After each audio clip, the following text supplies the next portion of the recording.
Today, we're going to restring a broken dial cord on an RCA model 110K console stereo. When this thing came into the shop, it was broken. However, I got lucky because all the pieces, the springs, are there. So it should be a simple matter of putting a new one back on, getting her tightened up, and tune away. For the task at hand, here's the things that you're going to need. Obviously, a radio with a broken dial cord. Then, a little bit of lacquer thinner to do some cleaning. Alright. Then I use this phono lube for the mechanism. I have some GNC dial cord. And of course, you want to make yourself a sketch of what you want to accomplish. So, the first step is clean up the old tuning mechanism. That went into a bushing right here on the front. The grease is all old and solidified. There's no reason to put on a new dial cord if the mechanism's bound up. So I just take a Q-tip, get a little lacquer thinner on it, put it in that bushing, and clean out that grease. Now you can see there's very little on here because I've already cleaned this thing, alright? I just wanted you to see the concept. Next, we'll re-lube this little tuning shaft and get it reinstalled. So I use this old phono lube made by GNC Electronics. I think there's another kind out there called Lubriplate. It's the same thing, just a nice fine grease. Get around the shaft, spread it around. Don't worry if you put on too much because it'll just come out the other side anyway. So give her a good old lube and then take the shaft and put her back in like so. Then there's a clip that goes back here. So I'll reinstall that and then we'll get the dial cord ready to go.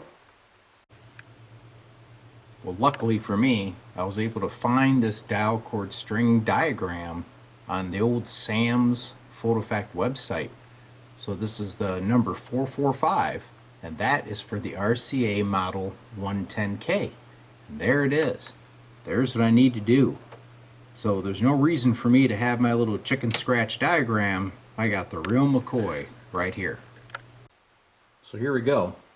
This was the original routing of the dial cord. Got this little pulley here. It went behind, met up with the pointer, went over this guy, over the drum, and down here is the little tuning shaft, which needs like 3 turns of cord around it to develop the proper friction. So what I have is a nice old stock roll of GNC Electronics dial cord. So what I'm going to do is measure this whole system, get it kind of close, and we'll start stringing it, see if I get lucky. Well, I've got my cord cut, and luckily I was looking at this old cord where the break was, and you can see the little crimp-on ferrule they had that held it right here on that loop. So I know that this guy goes here. So I got a little bit of a road map to go by, but this is still going to be quite the task. Since I don't have any of those little fancy crimp-on ferrules, I decided to just use a standard fishing slip type knot, which is very secure. And then afterwards I put a little drop of super glue on it so that it can't ever make its way loose. So here's the preliminary installation of the dial cord. I have not tightened it up yet, but I've got my 3 turns down here. I'm wrapped around this drum properly. There's actually 2 grooves. So this guy goes up behind and this one here is on the forward groove. It took me a couple times to figure that one out. But the cord is through the little pulleys. And now the question is can I tune this thing through the entire stroke of the variable capacitor? And that will tell me if I'm close.